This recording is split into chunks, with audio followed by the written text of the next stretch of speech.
All right. The nurse is settled. Can we have no details, honestly. The settlement, from what I heard, some nurses are still not happy. Why is that? What about the settlement is keeping the nurses from being happy?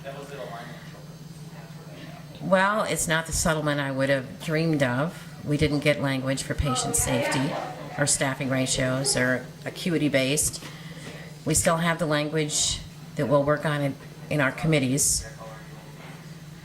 But we did get all the takebacks were taken away from the table, which was really a big deal considering how most contracts are negotiated right now. Mm-hmm. There's usually a lot of takebacks, including pension. Our pension's intact, our insurance is intact, which will keep nurses in the profession, so it'll maintain safety at the bedside with skilled nurses and recruit new nurses. Mm-hmm. So that part's there. So we were battling for all of those things: pension, benefits, and patient safety. So when it comes down to this close to a strike date and you're given this type of a package, you have to start to weigh the benefits. And there's a lot of nurses that if they have 2/3 of what they wanted would not go on strike. So we decided that we are here to represent the nurses that we bargained for, so that we would have to take this back to a vote. So yeah, it's not the best deal, but I think we did a good deal. Then what are we seeing in the future of the nurses? I mean, I think in the future the nurses are going to become much more active and vocal about patient care and patient safety, and I don't think they're going to take a back seat any longer.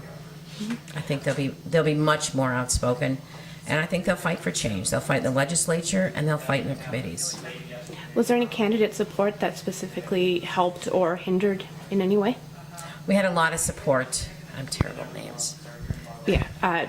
With any GOP, DFL, I know independent party? Who's the lady that's going to run for governor? On the DFL side? The DFL endorsed candidate for governor is Margaret Anderson Kelleher. Margaret Kelleher was good, and the guy who's going to run for, what's his name, Keeler or Keithison? Keith Ellison. And Keith Ellison. He is the Minneapolis U.S. representative, I think, District 5. They were both here, and there was a lot of other support, too, and a lot of other unions supported us. Mm-hmm. We're here frequently. Yes. We speak about patient care, and looking at the future at if the nurses are still, if we look at a year in the future and the nurses are still not happy with this package, or they're not, they're more unhappy with this package, is another strike in the future of the nurses? This contract is for 3 years. Okay. So we will have to, if we're still very unhappy and continue to work it out in our committees, we will go to the legislature again. Mm-hmm. And we will anyway.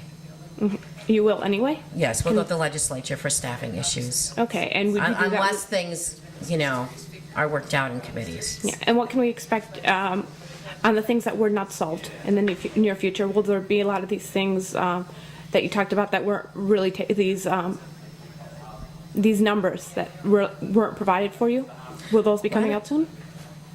Numbers. When you spoke at the beginning about why the deal wasn't the best deal? Well, it's because I would have liked to have some acuities-based language in the contract, and it's not there. Mm-hmm. All right. And just one other question.